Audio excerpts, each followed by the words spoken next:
सो ये पहला यूनिट है, मैं यूनिट वाइज लेके चल रहा हूँ, कवर कर रहा हूँ, ताकि अगर आप यूनिट यूनिट वाइज पढ़ेंगे ना, यूनिट वाइज चीज़ों को समझेंगे, then you will be in better position और अंडरस्टैंडिंग अच्छी होगी। ये आपको इंटरव्यू के समय पे ज़्यादा हेल्प करेगा, क्योंकि वहाँ पे आपको इंटरव्यू के समय पे पूछ लेते हैं, जैसे आर्बिट्रेज क्या है, हेजिंग क्या है, ये चीज़ें वो पूछ लेते हैं। कॉन्ट्रैक्ट साइज पूछ लेते हैं, जैसे निफ्टी 50 का क्या कॉन्ट्रैक्ट साइज चल रहा है, बैंक निफ्टी का, फिन निफ्टी का, ये सब आपको पूछ ले इंटरव्यू में। तो ये चीज़ आपको हेल्प करेगी। तो मैं ग्रेजुअली इंक्रीज कर रहा हूँ यूनिट वाइज, ठीक है। सो पहले तो आपको हमें यही समझ लेना है कि जो बेसिक आप जो फर्स्ट चैप्टर है वो बेसिक्स ऑफ डेरिवेटिव्स है। सो बेसिक्स ऑफ डेरिवेटिव्स में हम पढ़ेंगे क्या क्या, basics of derivatives first point, ठीक। सेकेंड पॉइंट है derivative market history and evaluation. ये क्वेश्चंस नहीं पूछते हैं, बट आपको पढ़ लेना है थोड़ा सा, जो इंटरव्यू में पूछ लिए शायद।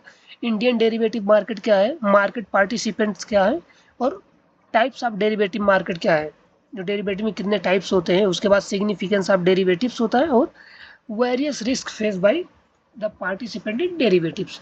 सो ये चीज़ आपको सीख लेनी है इतनी, ये आपको फर्स्ट चैप्टर में मिलेगा, ठीक है। उसके बाद हम आगे बढ़ते हैं। सो ये वेटेज है, मैंने पिछले अपने वीडियो में बताया हुआ है कि फर्स्ट चैप्टर का जो वेटेज है वो वेटेज पॉइंट फर्स्ट चैप्टर का 10 नंबर का है।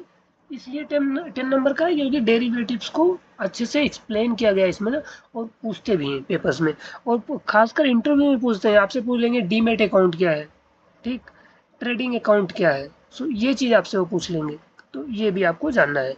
सो basics of derivatives first chapter.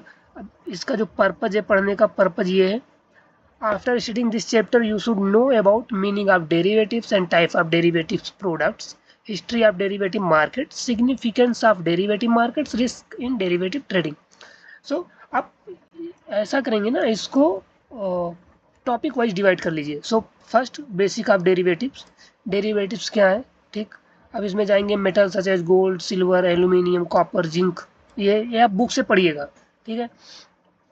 उसके बाद है derivative market history and evaluation. ये बहुत ज़्यादा इंपॉर्टेंट नहीं है, बट आप एक बार पढ़ लीजिएगा इसको भी। दूसरा है इंडियन मार्केट डेरिवेटिव्स। आप इंडियन मार्केट डेरिवेटिव्स, ये आपको ज़रूरी है, क्योंकि इसको थोड़ा आपको फेयर नॉलेज होना चाहिए, इसको पेपर में यहाँ से क्वेश्चन पूछ सकते हैं। फिर प्रोडक्ट्स इन डेरिवेटिव मार्केट। सो ये बेसिक्स है, बहुत ही बेसिक्स है, इसको आना ही चाहिए। फॉरवर्ड हो गया, फ्यूचर हो गया, ऑप्शंस हो गया, एंड स्वेप्स हो गया। सो काम किस में करना है, एज अ इक्विटी एडवाइजर आप काम करेंगे फ्यूचर्स में, ऑप्शंस में, इसमें आप काम करते हैं। अब मार्केट पार्टिसिपेंट जो होते हैं, मार्केट पार्टिसिपेंट में हेजिंग्स होते हैं, हेजर्स होते हैं, जो हेजिंग करते हैं पोजीशंस को, स्पेकुलेटर ट्रेडर हो गए, आर्बिट्रेज हो गए, ठीक। सो आर्बिट्रेज ये मुझसे खुद ही पूछा गया था, मेरे मैनेजर ने पूछा था आर्बिट्रेज क्या है। सो आर्बिट्रेज को मैं एक बार पढ़ देता हूँ, फिर एक्सप्लेन भी कर दूंगा कि arbitrage is a deal that produce profit by exploiting a price difference in a product in two different market. Arbitrage originates when a trader purchases an assets cheaply in one location and simultaneously arranges to sell it at a higher price at another location. Such opportunities are unlikely to persist for very long, since arbitrageurs would rush into these transactions, thus closing the price gap at different locations. So अब इसको explain बता देते हैं कि जैसे आपने कोई चीज़ BSE Bombay stock exchange में खरीदा और NSE नेशनल स्टॉक एक्सचेंज में बेच दिया, तो हमेशा बॉम्बे स्टॉक एक्सचेंज और नेशनल स्टॉक एक्सचेंज में 5 पैसे या 10 पैसे का गैप रहता है। सो इसको बोलते हैं कि बॉम्बे स्टॉक एक्सचेंज में अगर आपने 5 पैसे कम पे खरीदा और बल्क में है अगर वो चीज़, वो लॉक्स में है, अगर वो लाखों में क्वांटिटी है, तो आपने यहाँ से लाख क्वांटिटी उठाई और इमीडिएट वहाँ पे आपने लाख क्वांटिटी बेच दी। सो आपका 5 पैसे का जो मार्जिन है ना, ये मार्जिन है, अगर क्वांटिटी बढ़ी है तो मार्जिन आपका बड़ा हो गया, प्रॉफिट आपका बड़ा हो गया। ये है arbitrage. So type of derivatives. So type of derivatives में आप इसमें जाइए, पढ़ लीजिएगा क्या क्या टाइप्स ऑफ डेरिवेटिव्स के टाइप्स क्या क्या हैं, ठीक। ये भी पूछ लेते हैं, बट इतना इंपॉर्टेंट नहीं है। सिग्निफिकेंस, और सिग्निफिकेंस तो नहीं पूछते, पर हाँ various risk face by participant in derivatives. So ये वाला आपको पढ़ लेना है, ये आपको काम आएगा वहाँ पे जब आप प्रैक्टिकली ट्रेड करेंगे, जब आप प्रैक्टिकली एडवाइस करेंगे, तो आपको वहाँ पे ही आएगा, ठीक। उसके बाद इसमें देखो केवल 4 क्वेश्चंस है, लेकिन हम आगे, और ये चैप्टर वाइज क्वेश्चंस है, तो ये एनआईएसएम के क्वेश्चंस है खुद उनके वर्कबुक के। सो हम अभी इसको हैंडल कर लेते हैं 4 क्वेश्चन, लेकिन उसके बाद हम प्रैक्टिस बना देंगे, यूट्यूब पे ही अपने डाल देंगे चैनल पे। So the question is an index option is a, तो इंडेक्स ऑप्शन क्या होता है? It's a derivative product, not a डेप्ट product, it's a derivative product. ये तो ना तो डेप्ट प्रोडक्ट है, ना कैश मार्केट प्रोडक्ट है, मनी मार्केट इंस्ट्रूमेंट भी नहीं है, ठीक।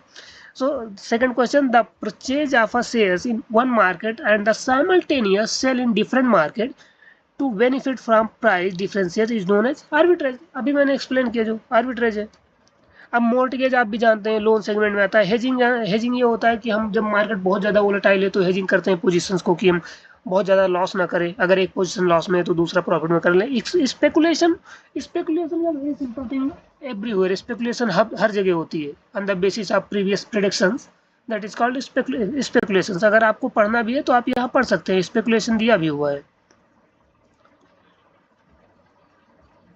ऑप्शन स्वैप फ्यूचर्स, हाँ यहाँ स्पेकुलेटर्स नहीं, ट्रेडर्स जो स्कैल्पिंग करते हैं, kind of they try to predict, यहाँ पे they try to predict the future movement in price of understanding assets and based on the view take positions in derivative contracts. Derivative are preferred over underlying assets trading purpose as they offer leverages, they are less expensive and cost of transaction is generally lower than that of the underline and are the faster executing size. So ये है speculator, ठीक।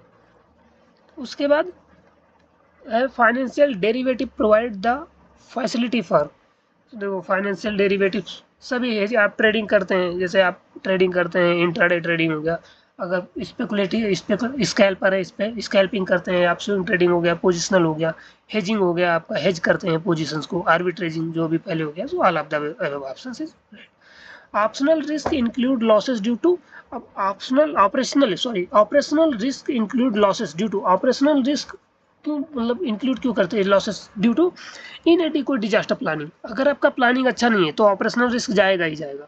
सो ये basically ये question पूछा भी गया है ना ऐसे में कई बार, तो इसको आप एक बार जरूर पढ़िएगा, ठीक। Too much of management control, इतना नहीं होता है, आप किसी चीज़ को बहुत ज़्यादा कंट्रोल करोगे then it will not going to control by you. Income tax regulation, इससे कुछ नहीं होता, गवर्नमेंट पॉलिसीज, सो ये उतना मैटर नहीं करता, ठीक। ये हो गया हमारा फर्स्ट यूनिट। सो फर्दर हम और यूनिट बनाएंगे, बट आप चैनल को सब्सक्राइब कीजिएगा। मैं इतना बताता हूँ आपको, if you are able to clear your NISM exam, you just contact me, I forward your resume to HRs, and if you have fair knowledge about the market, you will going to hired, and CTC it should be 3.50 to 3.75 as a fresher. Yeah, thank you.